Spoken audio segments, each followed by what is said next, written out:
Olá, começando mais um Hiperbusiness, o seu programa de economia e negócios, da programação Canal 20 da Hiperfilmes, dentro do canal Net Cidade. Hoje estamos recebendo o Dr. Oscar Luiz de Moura Lacerda. Ele é presidente do Conselho de Administração da instituição Moura Lacerda, aqui de Ribeirão Preto e também em Jaboticabal, mas vamos falar sobre o mercado de ensino superior, da educação focada no ensino superior aqui em Ribeirão Preto e na região. Dr. Oscar, obrigado pela presença aqui no Hiperbusiness. Hoje é fácil ser empresário do setor de educação, focada no ensino superior também, no país como o nosso? A sua pergunta tem duas conotações. Uma, você diz ser empresário, e eu digo ser educador. Há uma diferença gritante entre o empresário de educação e o educador na área de educação. Isso faz assim, no meu modo de ver. Você precisa ter noção empresarial, tá? Mas para educar, você precisa ser educador. Essa diferença traz, assim, um estigma, na realidade, do próprio desenvolvimento natural, né, da sociedade. Para você ser educador, você tem que ter uma estrutura sólida em termos de educação, uma respeitabilidade incomensurável em cima disso, para que você possa manter aquilo que você almeja, que é a formação do cidadão, primeiro. Quando você é empresário, você pode se associar a outros indivíduos, a outras empresas, com um objetivo pré-determinado, que é o objetivo de lucro. Tá? Então, lucro e educação podem até se contradizer em um determinado momento. Na hora que eu sou empresário, eu tenho que fazer a sobrevivência da minha instituição de ensino. Tá? E eu passo a concorrer com um empresário cujo objetivo não é só o de educação, mas é o de lucro. Então, existem instituições de ensino que não têm fim lucrativo. Todo o resultado financeiro dela tem, obrigatoriamente, por lei, que ser reinvestido dentro da área educacional. O outro não. O outro você reparte entre os associados. Então, há uma dificuldade grande quando você trabalha com super empresários, tá? Em que a associação envolve um capital incomensurável, ou quando você está dirigindo a sua entidade, baseando-se apenas naquilo que você recebe como fator de retribuição ao serviço prestado. A educação, pelo ponto de vista do educador, tem um pouco da ideologia da pessoa, querer educar e querer de alguma forma colaborar para a transformação positiva da sociedade, correto, por meio da difusão do conhecimento. E, como o senhor falou, um negócio também, pensando como empresário, precisa sobreviver. Precisa custear a sua estrutura, precisa do seu investimento e precisa ter o lucro para os seus proprietários também.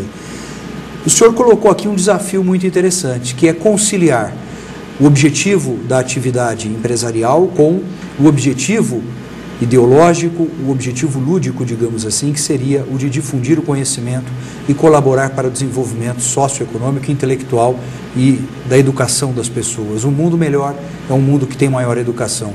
Isso todo mundo concorda. Qual o tamanho desse desafio? Como é encarar esse desafio ao longo de tantos anos de atuação nesse mercado, doutor Oscar? Então, vamos analisar assim. Se você me permitir, vou dar, por exemplo, a minha instituição. Né? Você tem uma instituição criada por um educador e nunca saiu de dentro da família. Tá? Então, meu pai fundou a escola em 23 de maio de 1923. Dr. Oscar de Moura Lacerda. Em 79 ele falece e eu dei continuidade ao trabalho dele até hoje, quando agora tenho sobrinhos, etc., né? Dando continuidade ao projeto. Existia uma determinação do Ministério da Educação em que você não podia ter um curso de nível superior numa distância menor do que 120 quilômetros. Então, existia um curso de Direito em Ribeirão Preto e não poderia ter outro dentro desse parâmetro. Hoje existem mais ou menos, acho que uns 10 cursos de Direito em Ribeirão Preto. Tá? Quando você é empresário, você precisa fazer sobreviver a qualquer custo. Quando você é educador, você precisa fazer sobreviver mas dentro de parâmetros pré-determinados. Então, não adianta, por exemplo, você colocar um nível mais baixo em termos de formação, tá? Para poder obter um lucro maior em relação àquilo que você está ministrando, ao invés de você colocar as mensalidades lá embaixo e fazer uma concorrência predatória. Então, essa é a grande dificuldade hoje de você manter uma instituição de ensino, é a concorrência predatória. Essa concorrência, o senhor vê que gera efeitos negativos de que tamanho para o setor? Eu vou te dar um exemplo. Para o aluno, principalmente. Eu vou te dar um exemplo em termos de número. Um curso de pedagogia custa normalmente de R$400 a R$500 numa instituição, um curso presencial. A mensalidade. A mensalidade. Ele hoje está sendo ofertado em torno de R$180 via EAD. O diploma vale a mesma coisa. Eu acho importante o presencial. Mas, por um outro lado, essa questão da tecnologia, chegada da tecnologia que permite o EAD, também acaba sendo uma solução para determinadas situações. Não, doutor Oscar? Eu acho assim. Você põe se você me permitir, se eu expandir um pouquinho só a tua resposta. Fique à vontade. Antigamente, nós estávamos muito próximos da libertação dos escravos. Então, as famílias abastadas não permitiam que as filhas trabalhassem. Isso era servil. Tá? Então, o que eles faziam? Eles matriculavam essas moças no curso de formação de professor primário. Tá? Por quê? Porque elas estariam recebendo uma educação capaz de, posteriormente, ela transmitir aos seus filhos aquele conhecimento. Pedagogia, psicologia, sociologia, etc. Tá? Esse curso passou a se chamar de Espera Marido, porque enquanto elas faziam um curso, deveria aparecer um casamento. Aí ela levaria o conhecimento para essa formação. Com a abertura de mercado e as mulheres começaram a entrar e ter que trabalhar, nós tivemos uma elite de formação de professores primários. Tá? Então, se você lembrar professor de antigamente, você pode ver que era um nível muito mais alto. Não estou menosprezando o de hoje, absolutamente. Mas era diferente. Era diferente. Hoje, quem vai para a área de pedagogia não é o pessoal da elite. Por quê? Porque o salário está defasado, porque não há um mercado digno para você poder fazer o desenvolvimento da sua atividade e coisa desse tipo assim. Então, há uma oscilação grande em relação a esse tema, né? Você tem uma formação melhor anterior e agora. Agora, hoje você coloca à distância o curso de pedagogia. Tem escolas, eu só não vou citar nome por questão de ética, oferecendo 5.000 vagas, o outro oferece 3.000 vagas, o outro oferece 1.000 vagas, etc. Quando, na realidade, você tem uma classe de 40, você bate todo dia em cima e você ainda tem dificuldade para obter resultado positivo, né?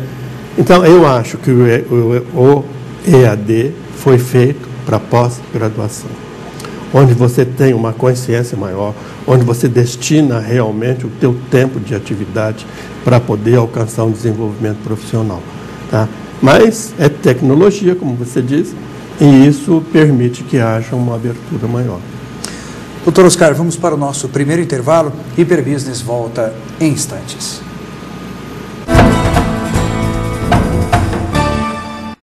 O Colégio Castelo está com matrículas abertas para o segundo semestre de 2011. Berçário, ensino fundamental e ensino médio por períodos ou tempo integral. E ainda cursos extras inclusos na mensalidade. Venha conhecer nossa ampla estrutura, o material didático, corpo docente e as condições especiais das mensalidades. Colégio Castelo, crescendo com você. Praça São Leandro, 56, Jardim Paulista. Fone 3624-1827.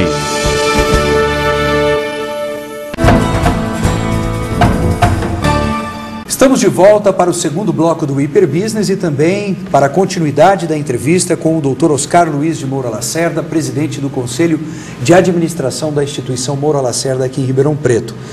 Dr. Oscar Luiz, para se gerenciar ou tocar um negócio como uma instituição de ensino superior, um centro universitário, por exemplo, como é o Centro Universitário Moura Lacerda, sabemos que a atenção deve ser constante em vários pontos, em alguns até um pouquinho mais do que outros.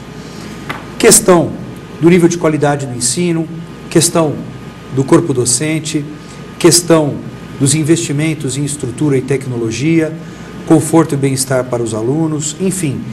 Existe uma série de pontos que são extremamente importantes e que convergem para o ensino superior de qualidade. Como é ter que prestar atenção em tudo isso e administrar tudo isso de uma forma multidisciplinar e oferecer tudo de uma forma amarrada, de uma forma linkada para o consumidor final, que é o aluno? Você tem que começar pelas exigências do Ministério da Educação, né? Eles exigem, por exemplo, em termos de corpo docente, que você tenha um X% de doutores, outro de ou mestre, né? Um X% em termos de especialização, e proíbe hoje, terminantemente, que você tenha só graduado lecionando. Isso tem algumas características que são, assim, específicas para o caso, realmente. Por exemplo, eu entro numa instituição de ensino, faço a graduação, faço o mestrado, faço o doutorado, nunca pisei numa sala de aula e vou dar aula. Eu posso ser zero. Eu não sei, como dizia um diretor meu, dançar na passarela. Tá? Então, você tem uma dificuldade imensa na transmissão do conhecimento, embora você tenha conteúdo suficiente para poder fazer aquela questão da didática e do relacionamento, né, doutor? Então, você tem uma série de empresários que são altamente capacitados, mas não podem entrar, a não ser que seja uma concessão por notório saber, etc., mas que ninguém busca isso porque é muito complicado. Então, hoje o Ministério da Educação está revendo a possibilidade de outros indivíduos, sem ser mestre e doutor, poderem ministrar a aula. Vai dar uma revolução nisso, se mas houver. que tem um currículo... Mas tem que ter isso, tem que ter um currículo. Antigamente era assim, ó. Quando eu comecei a lecionar em faculdade, eu mandei meu currículo para o Ministério da Educação, eles fizeram uma análise e permitiram que eu lecionasse a disciplina A, disciplina B, disciplina C, nos cursos A, B, C e D. Entendeu? Então, era específica a sua formação e você podia fazer a ministração de aula dentro daquele curso. Tudo bem, essa é uma parte. Então, você atende o Ministério da Educação em relação ao pessoal docente. Você está credenciado e permitido. Você não pode, isso, se você fizer uma análise, você vai encontrar, é ter um doutor respondendo pela cadeira e um graduado dando a aula no seu lugar. Tá? Isso é proibido por lei, mas acontece, né? Por quê? Porque isso faz baixar o custo. Porque o doutor ganha mais que o mestre ganha mais que o especialista ganha mais que o graduado, o que é justo, etc. Tá? Pela formação. Então, atendido esse requisito, você passa para as condições de trabalho propriamente dito. É muito complexa a adequação de um conteúdo para ser ministrado pelo docente.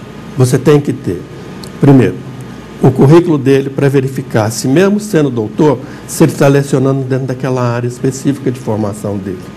Tá? Então, eu sou doutor em física, eu fiz graduação em física, mestrado em física, doutorado em física, eu leciono física. Ou as disciplinas correspondentes à área da minha formação de doutorado. Que tenha uma equivalência. Tem uma equivalência dentro disso. Se eu sair daqui, eu não tenho título de doutor mais para ministrá-lo. Tá? Eu tenho que ter, para poder lecionar aquela disciplina, está de acordo com todas as demais disciplinas que são ministradas na série.